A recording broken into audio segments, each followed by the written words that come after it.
Alhamdulillah kita sekarang lagi bersantai-santai di Lhokseudu, pantai Lhokseudu di daerah Aceh Besar. Alhamdulillah bersama keluarga dengan menikmati suasana yang sangat indah. Alhamdulillah. Insyaallah hari ini saya ingin baca surat An Naba juz amma. Semoga bermanfaat, dapat pahala di Allah Subhanahu wa taala.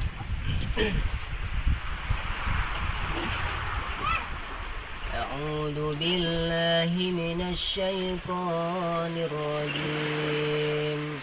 Bismillahirrahmanirrahim. Amma yatasaalun 'anil naba'il 'azim alladzi hum fihi mukhtalifun.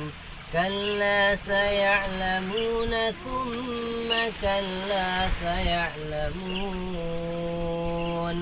ألم نجعل الأرض مهادا والجبال أوتادا وخلقناكم أزواجا وجعلنا نومكم سباتا وجعلنا الليل لباسا وجعلنا النهار معاشا وبنينا فوقكم سبعا شدادا وجعلنا سراجا وهاجا.